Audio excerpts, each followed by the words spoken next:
Ndi nthawi ya nkhani chokera kuno ku MBC ndipo madzulo ano muli ndine Mercy zamawa ndi mzangayo Savita Wilima kumapoyamba nayi mitu ya nkhanizi.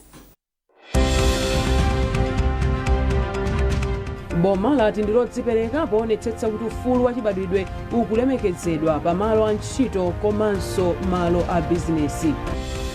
Bungwe lothana ndi ziphuphu la Anti-Corruption Bureau lati lapita patsogolo pakafukufuku wake pa nkhani yogula hotela ya Malawi. Ndipo akhristu mdziko muno mogwirizana ndi akhristu onse pa dziko lapansi ayamba chikondwerero cha Pasaka.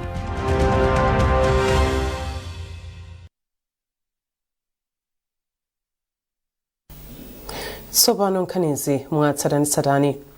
Boma lati ndilodzipereka kuonetsetsa kuti ufulu wachibadwidwe ukulemekezedwa pamalo a ntchito ndi malo a bizinesi mdziko muno. Nduna ya zamalamulo a Charles Mhango ayankhula izi ku Lilongwe pa msonkhano owunika ndondomeko yatsopano yolimbikitsa ufulu wachibadwidwe ku ntchito ndi malo a bizinesi. Ndondomeko iyi yomwe yakuikonza ndi aboma mogwirizana ndi bungwe la UNDP mwazina idzathandiza kuthana ndi nkhanza zomwe zimachitika ku maestate a fodya ndi tiyi. Ndinene pano kuti ngati nduna ndikuziwa komanso ngati boma ndikuziwa chifukwa tikulandira maripoti ochuluka odandaula makamaka ma tea estates komanso ku migodi komanso ndi anthu ena amene amagwira mwina ndi anzathu ochokera ku China. Tili ndi maripoti ochuluka zikuonesa kuti tili ndi vuto kuti amene tikuwalandira kuti adzapange invest muziko mwathu muno akabwera ndi makobiri awo akukhala ngati sakulemekeza kwenikweni maufulu achibadwidwe a Malawi amene akuagwirira ntchito. Ngati ziko ngati boma tikuwunikaso kuti tione kuti vuto lili pati. Komiti ya kunyumba ya malamulo yona za maphunziro yati nkoyenera kuti ntchito yolimbikitsa ukadaulo wa luso la makono ya BFIT ifike msukulu zonse za primary za boma pofuna kupititsa patsogolo ukadaulowu. Wapampando wa komiti iyi Mutani Tambala anena izi pomwe anayendera sukulu ya primary ya Chinyata Catholic ku zoni ya Walilanji mboma la Nchinji. Chinsisi Moyo wafika ndi ripoti. Ntchito ya BFIT ikuchitika pansi pa unduna wa zamaphunziro ndipo imafikira ophunzira msukulu za primary za boma kuyambira a standard 1 mpaka 4. Pakadali pano ntchitoyi ikuchitika mu sukulu za primary zopitirira 1000 mdziko lino.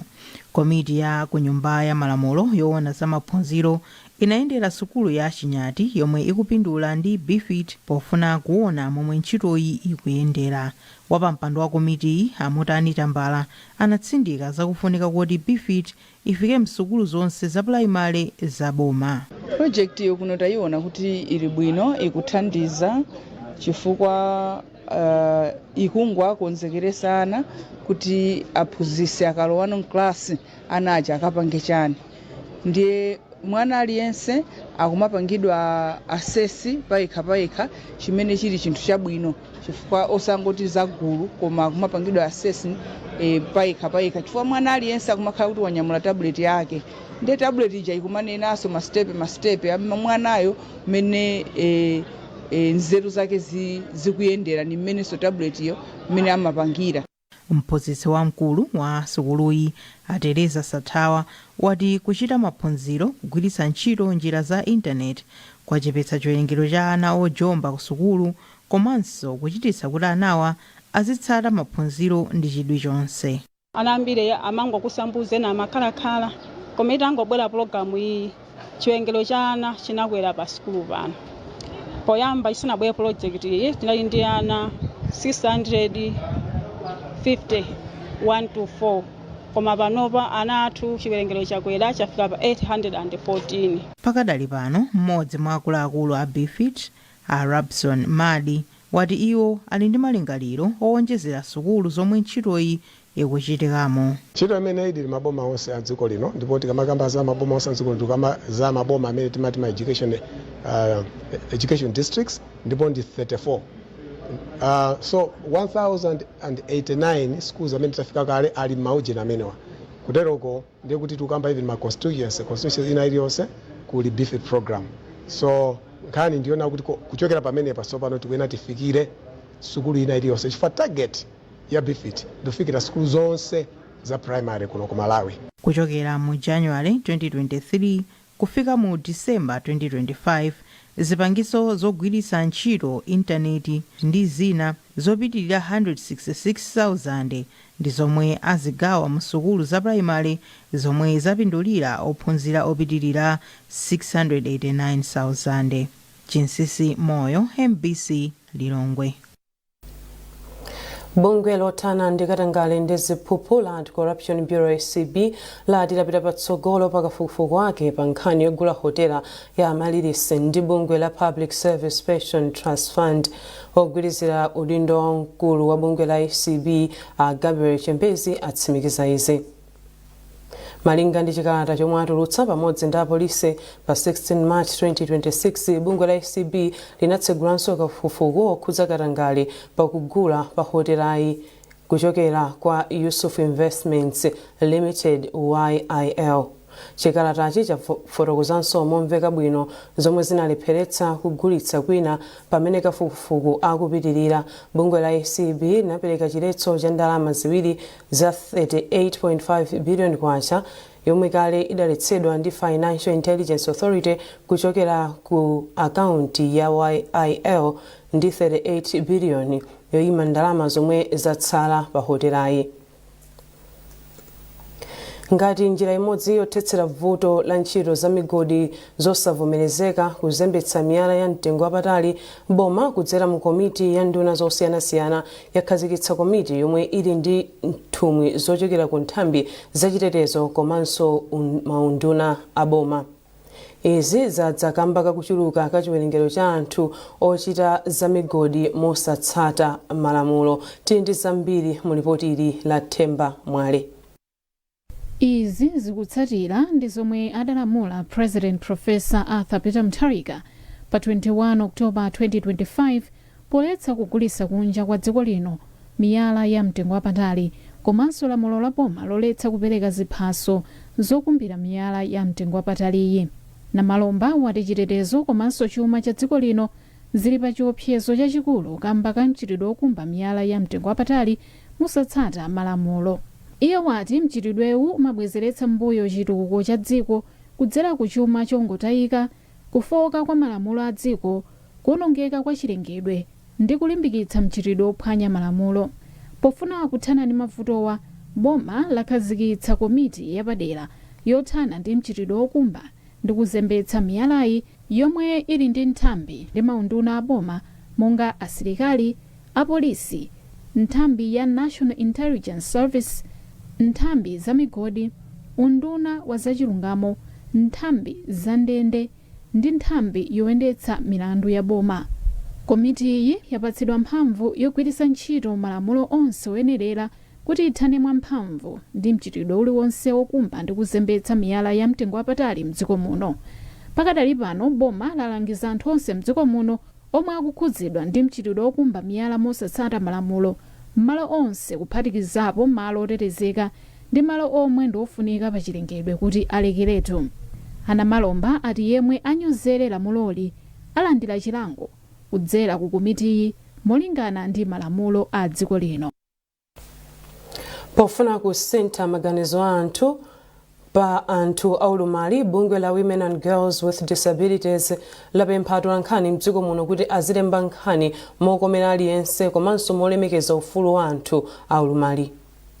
Bridget Makawa wafika ndi ripoti lomwe akuwerenga ndi Margaret Mapando.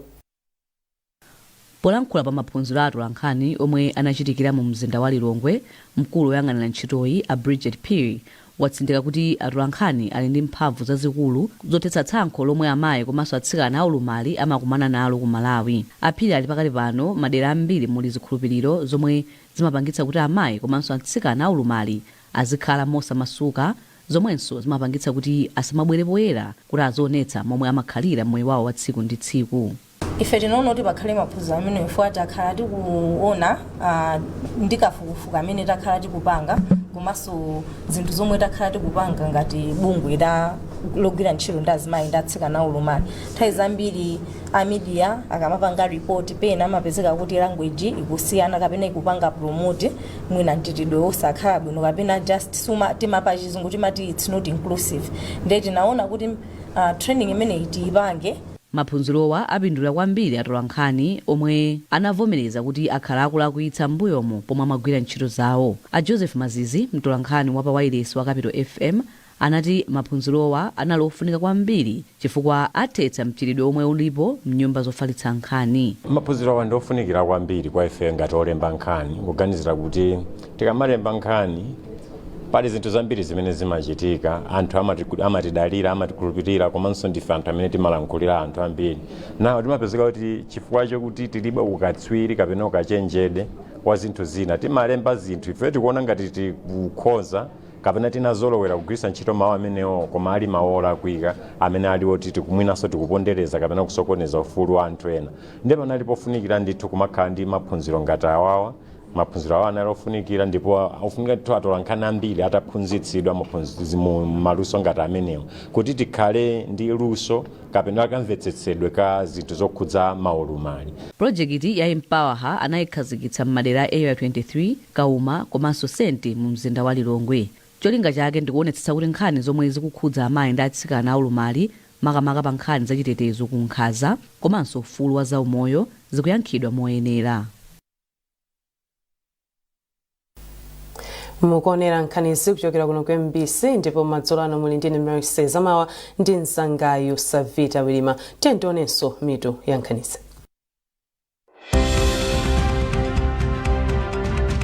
Boma lati ndilodzipereka poonetsetsa kuti ufulu wa chibadwidwe ukulemekezedwa pa malo a ntchito komanso malo a bizinesi. Bungwe lothana ndi ziphuphu la Anti-Corruption Bureau lati lapita patsogolo pakafukufuku wake pa nkhani yogula hotela ya Malilisi. Ndipo akhristu mdziko muno mogwirizana ndi akhristu onse pa dziko lapansi ayamba chikondwerero cha Pasaka.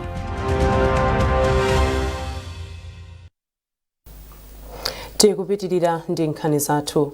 Akhristu ampingo wa Katolika walimbikitsa kuchilimika popempherera dziko la Malawi komanso maiko omwe muli nkhondo pofuna kuti mtendere upitirire pa dziko lapansi.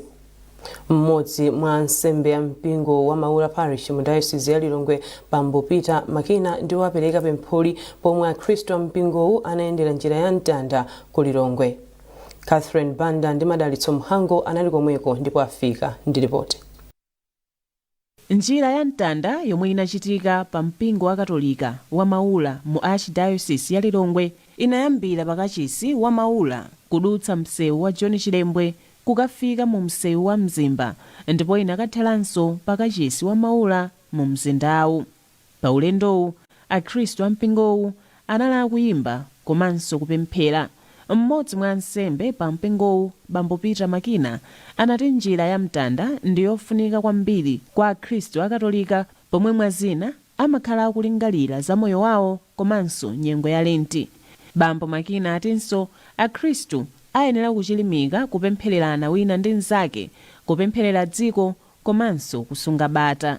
Nyengo imene ya Lenti pamene kupita kumapeto yatiphunzitsa ife zinthu zosiyanasiyana, yatiphunzitsa ife kupemphera kosalekeza, yatiphunzitsa ife kuchita ntchito zachifundo. Choncho ife ngati akhristu tiye tipitirizebe kuchita ntchito zachifundo, tiye tipitirizebe kupemphera dziko lathu komanso kudzipemphera ife tomwe. Choncho tisasiye kupemphera dziko lapansi makamaka mayiko amene mwina kuli kuzisokonezo, kuli nkhondo, kuti Mulungu achichite chifundo, Mulungu abweretse bata mdziko lino lapansi.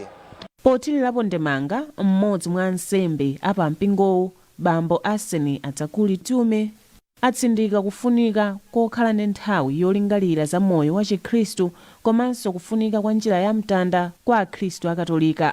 Mmodzi mwa akhristu a mpingo akatolika yemwe anayenda nawo njira ya mtandayi, Wini Botha, wati ndi nthawi yoti akhristu alingalire za ntchito zawo komanso momwe ayendera nyengo ya Lenti. Njira ya mtanda kwa ife akhristu ndiyofunika kwambiri chifukwa imatithandizira kuti tikumbukire mazunzo a Ambuye Yesu komanso imathandizira kuti tikumbukire kapena tilingalire chikhristu chathu kuti chili pati ndipo ndi chotani.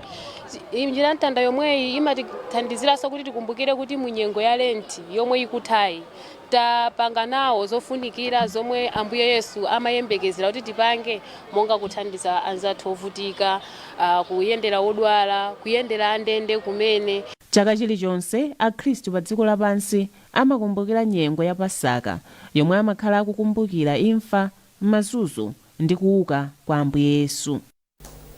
Ndipo kumangochi akhristu awapempha kuti akhale olimbikitsa uthenga wa chikondi komanso ololerana mu nyengo ya Pasaka. Bishop wa mpingo wa Katolika mu Diocese ya Mangochi ya Montfort Sitima komanso wansembe wamkulu mu mpingo wa Anglikani wa St Peter and Paul Cathedral ndiwo anena izi pamene amakondwerera njira ya mtanda pomwe mipingo iwiri yachitira limodzi. Sotini Ndazi wafika ndi ripoti lomwe akuwerenga ndi Owen Mavula.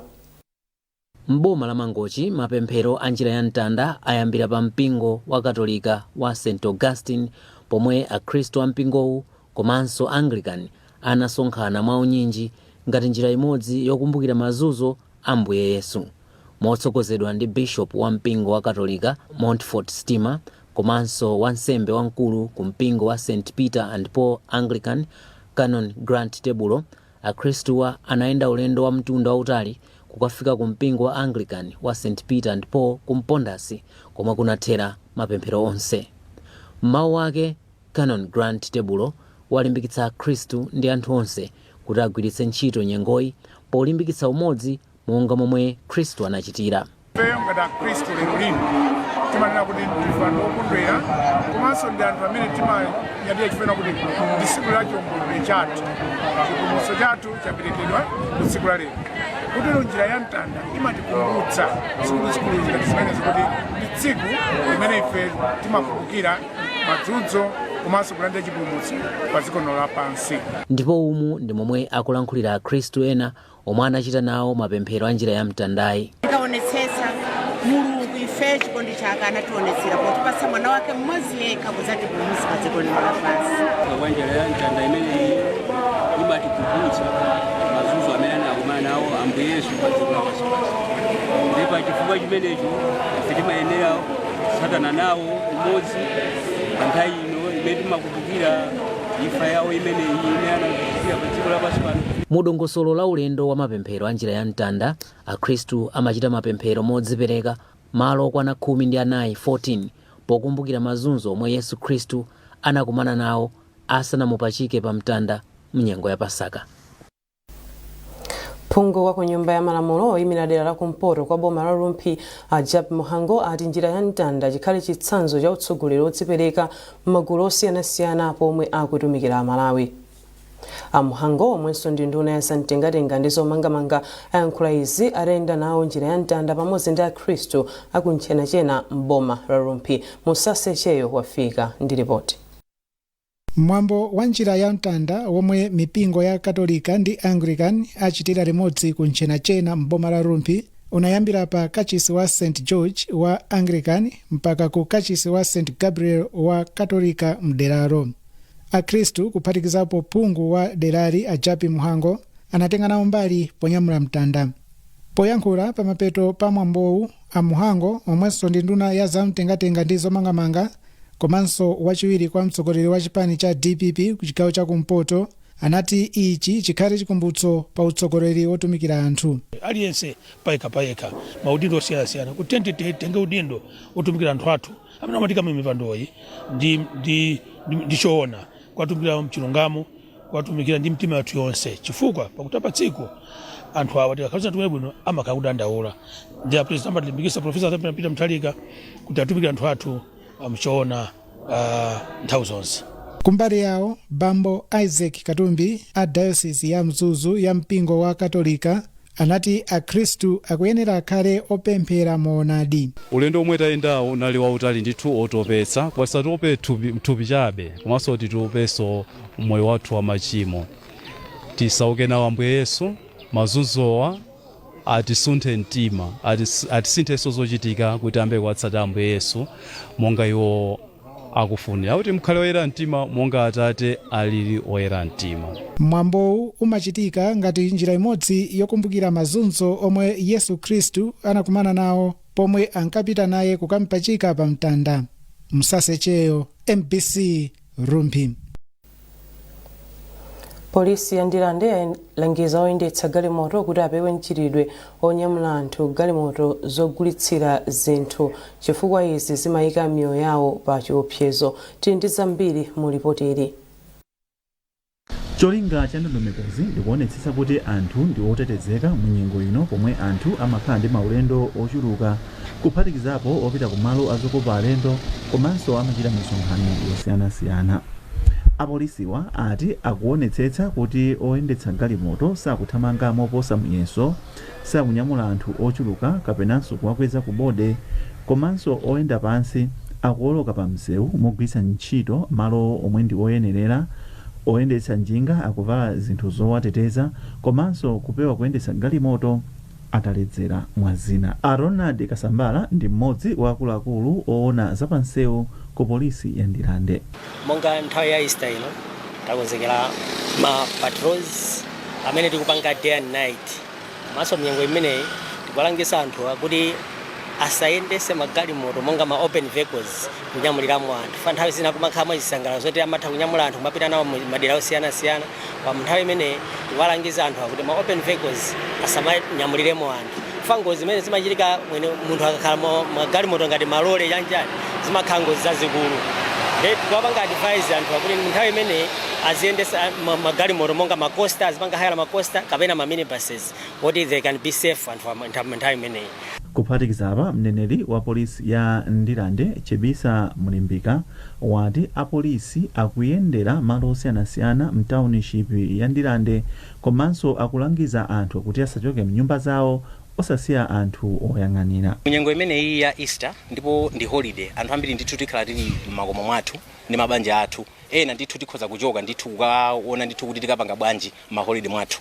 Chonde tikamachoka m'makomo mmenemu tisiye munthu m'makomo mwathu onena kuti ameneyo asamalire ndithu mabanja athu. Tukamba za ana ena mwa iwo amene angakhale ndithu ana akazi amene amafunika ndithu chisamaliro ndithu chapaderadera. Tiye tionesese kuti amene tikumusiya pa khomoyo kuti atisamalira anawa ni munthu oti ndi wanzeru komanso ni munthu onena kuti ifeyo tikumukhulupirira kuti atisamalira ana athu bwino.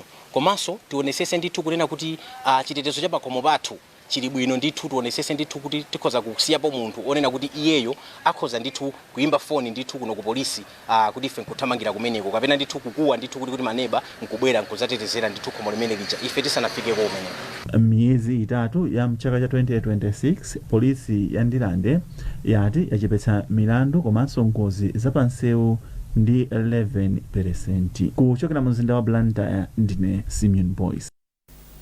Ndipo mu nkhani za masewero dziko la Malawi alisankha kuti ndi lomwe lichititse mpikisano wa masewero a golf wa maiko akumwera kwa Africa mwezi wa Septemba. Maiko okwana asanu ndi atatu ndomwe akuyembekezeka kuzatenga nawo mbali mu mpikisanowu. Mtsogoleri wa masewero a golf mdziko muno wati uwu ndi mwayi oti dziko la Malawi lipindule pachuma komanso pa masewerowa. Iye wati iwo ayamba kale kukonzekera mpikisanowu omwe udzachitikire mu mzinda wa Blantyre. Masewero amene wa golf ndi amene tikunena kuti Malawi achita mwayi kuti ikhale ikupangisa mpikisano umenewu kumwera kwa Africa kuno pamene ikutchulidwa kuti ndi All African Golf Championship. So that is kuti ikutenga maiko onse aku South kuno kupatulapo amene ali ku North ndi ku Western Africa. Komano ifeyo ndi amene tasankhidwa kuti titha kupangitsa mpikisano umenewu kuno. Pa kupanga host tournament imene iyo Malawi idzapindula kutengera kuti tizakhala ndi alendo ochuluka amene azachokere maiko osiyana-siyana ngati amene azakhalepo. Tikuyembekezeka kukhala ndi maiko osachepera 8 amene azakhale ali Malawi kuno kudzaonetsa luso lawo. Choncho tikukhulupirira kuti Malawi idzapindula kubweretsanso mwina mbali ina anzathu azabweranso ndi ndalama zakudya zimenenso boma lakhala kukangalika kusakasaka. Komanso tikukhulupirira kuti ifenso ngati Malawi tidzapindula powaonetsanso zimene ifeyo kunoko tili nazo ndiponso mwa ichi tikhulupirira kuti makampaniso ena ndi ena atha kuzapindula kuthandizira kuti masewera amenewa iwo atenge kumbali kuonetsa kwa mtundu wa Malawi. Ndipo pomaliza nkhanizi nayinso mitu yake. Boma lati ndilodzipereka poonetsetsa kuti ufulu wa chibadwidwe ukulemekezedwa pamalo a ntchito komanso malo a bizinesi. Bungwe lothana ndi ziphuphu la Anti-Corruption Bureau lati lapita patsogolo pakafukufuku wake pa nkhani yogula hotela ya Malirisi. Ndipo akhristu mdziko muno mogwirizana ndi akhristu onse pa dziko lapansi ayamba chikondwerero cha Pasaka.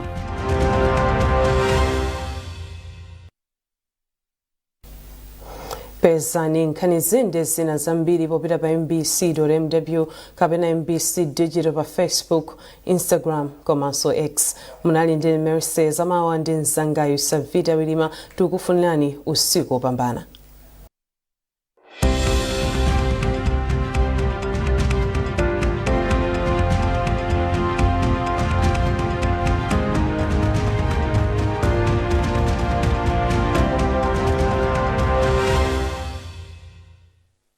Madzulo abwino kwa nonse ndi nthawi ya zanyengo. Mvula yamphamvu kwambiri inagwa madera ena amphepete mwa nyanja ya Malawi monga ku Chintheche meneku Nkhatabe inagwa yokwana 180 mm, Kapolo North Ukaronga 60 mm, Nkhatabe 53 mm, komanso Vinthukutu Karonga 51 mm, Chisamu ku Nkhatabe 43 mm. Iponga inagwa yokwana 40 mm, Vuwa Karonga 31 mm, pomwe kunzuzu inagwa yokwana 28 mm. Tiyembekezere nyengo yozizira ya mphepo komanso ya mitambo madera ena a dziko lino. Mvula ya mabingu ikuyembekezereka kupitirira makamaka madera ena ochepa a chigawo cha kumpoto. Mphepo yamwera ikupitiriza kuomba pa nyanja zathu zonse, kotero kuti onse ogwiritsa ntchito nyanjazi akhale osamala nthawi zonse. Izi zili chonchi kamba ka mphepo yochokera kumwera chakumvuma zimene zikufika ku dziko lathu lino, kotero kuti usiku uno tiyembekezere nyengo ya mitambo yochulukirapo.